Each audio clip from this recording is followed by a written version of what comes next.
Hi, in this video we're going to look at the topic of completing the square. This is suitable for GCSE higher students, but also might be useful if you're doing A-levels as well.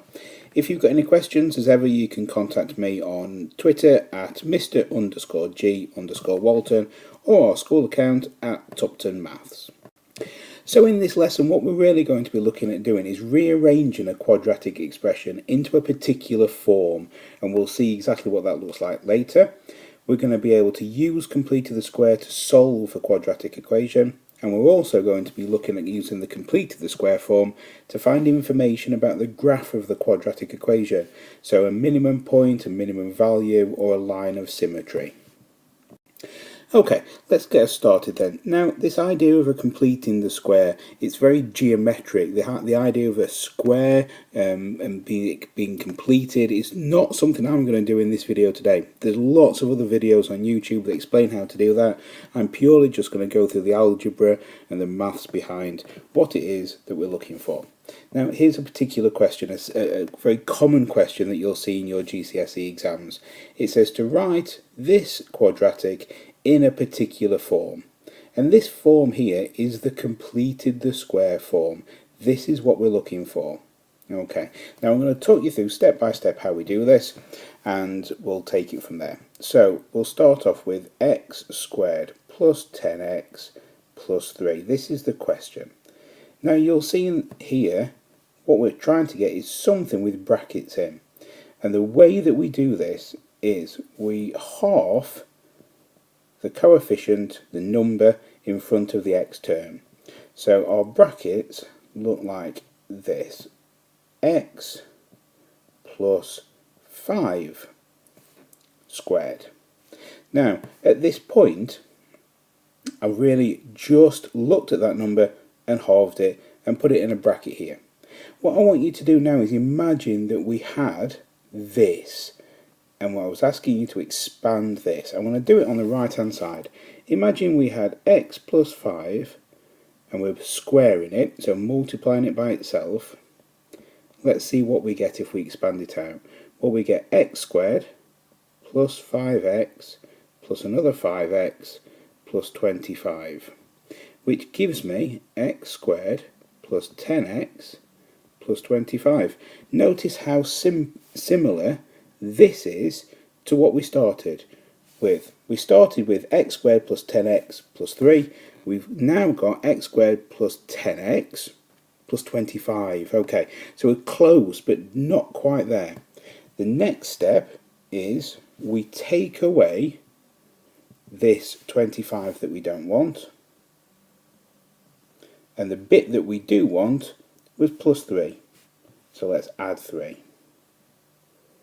So my final completed the square looks like this: x plus 5 squared, and then minus 25 plus 3 gives me minus 22. That's it. Now, in order to do this, we're going to follow the same steps each time. I'm just going to very quickly run through those again.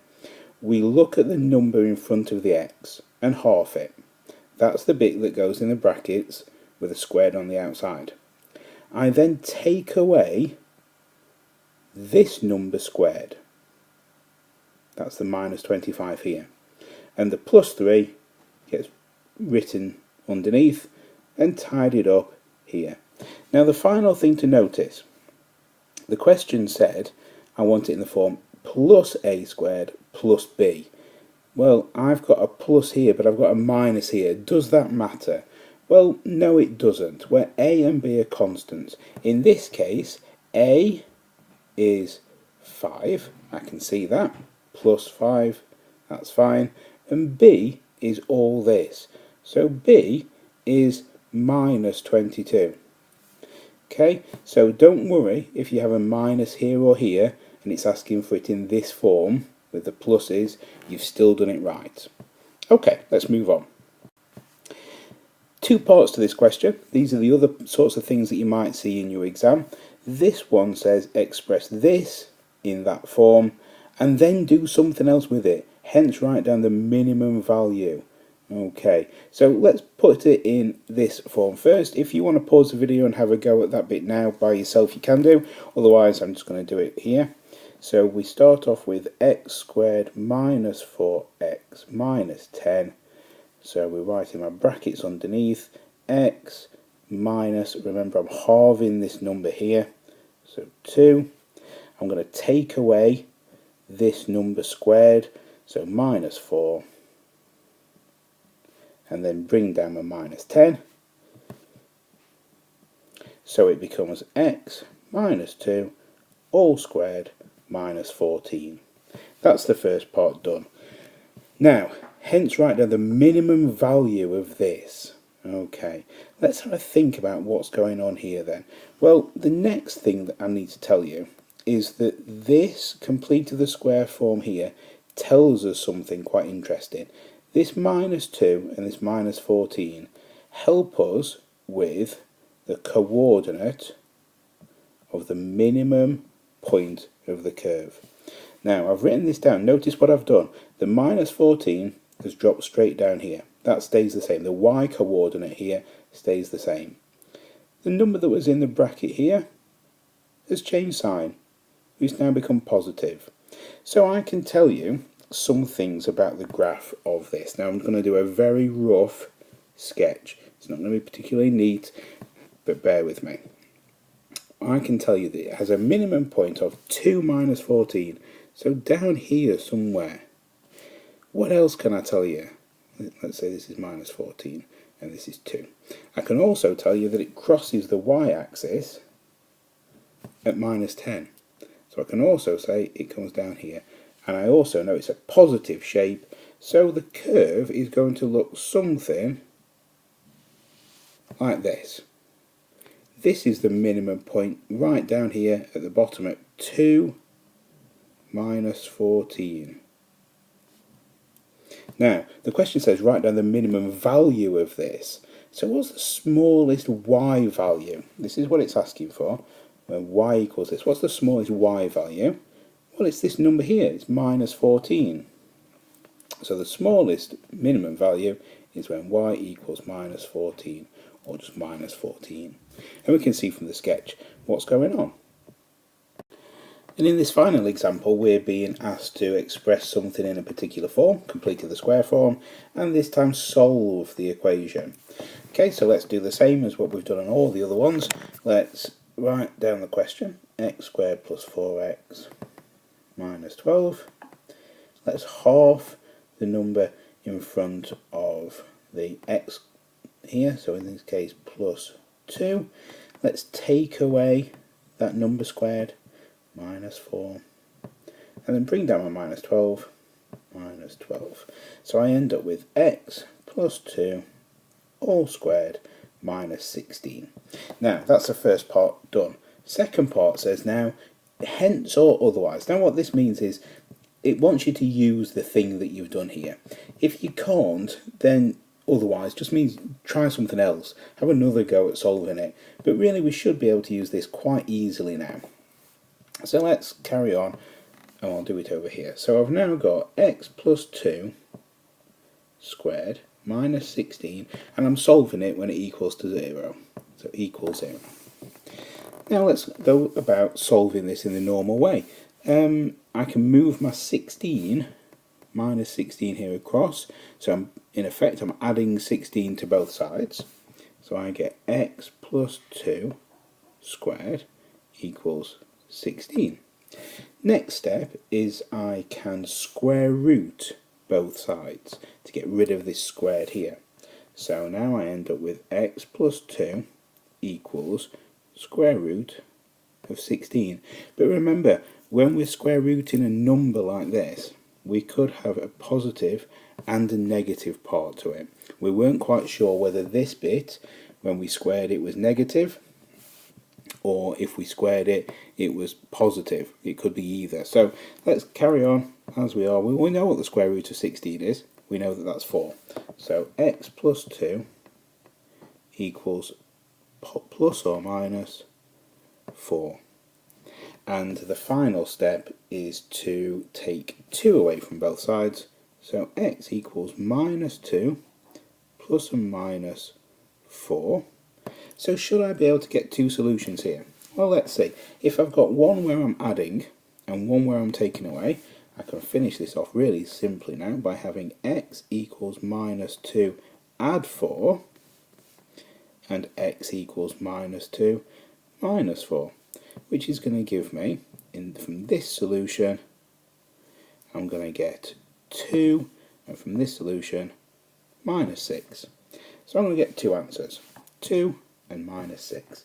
And that's also enabled me to solve this. Now, you could have gone about factorising and solving it that way, or you could have used the quadratic formula, but I think sometimes completing the squares is quite a nice way to do it. It's fairly straightforward, quite quick, and it also enables you to do it. If you don't get nice numbers here, we might get some surds in that case, and we can just leave them in that form. Okay, let's have a go at one by yourself. Okay, so for the one that you're having a go at, I'm going to write this question out. I would like it if you could write this in completed the square form. That's the first thing. The second thing is I would like you to tell me what the minimum point is. I'd like the minimum value. I would also like you to tell me what the line of symmetry of this equation is. And finally, for bonus marks, can you solve x squared plus 12 minus 11 equals 0, leaving your answer in surd form. Okay, pause the video, have a go. Okay, so first of all, let's get this written in completed the square form. So let's have x squared plus 12 minus 11, halving it, so plus 6 squared minus 36 minus 11 gives me x plus 6 squared minus 47. So next thing you can tell me is the minimum point. Well, the minimum point is going to be minus 6 minus 47. There's your minimum point. The minimum value is going to be minus 47. Line of symmetry. Now, we've not talked about this at all yet. The line of symmetry. Let's have a little think about what's going on here. So let's draw ourselves a small picture. Here we go. So here's a quadratic. Quadratics are always symmetrical about their minimum point. So if the minimum point is minus 6 minus 47, the line of symmetry is going to be the one that comes down here through the point, in this case, the x coordinate. So this will have a line of symmetry at x equals minus 6. Where did I get minus 6 from? Well, it's from here. So we've used, this is our line of symmetry, x equals the x coordinate. The y coordinate tells me my minimum value. This coordinate, pair of coordinates here, gives me the minimum point. And the final thing that we can do is have a go at solving it. Okay, so I've just had to move the screen slightly. So let's have a go at solving it, and we end up with x plus 6 all squared minus 47 equals 0. So let's move this 47 equals 47. Let's square root it. Remembering plus and minus, and then x equals minus 6 plus and minus root 47. So my two solutions, if I'm writing it separately, are minus 6 plus root 47 and minus 6 minus root 47. Two solutions. Okay, if you got all of that, really well done. I think it's probably time now to make a few notes for your revision cards for later on. And in this, what I would look at doing is making sure that you're looking out for this. You're looking for something that says x plus a squared plus b. This is the form that we're looking for. The minimum value is b. The minimum point is the minus ab. Okay, so minus a b. And we can use this to solve quadratic equations. You've got to remember the plus and minus part. That's key. Okay, so when we're doing it, if you wanted to give yourself an example, x squared plus 4x minus 10, and off you go. Okay, hopefully you found this video useful. If you have, please subscribe, leave me a comment, check out my other tutorials and also the quick Maths in Minutes videos too. Thanks, bye.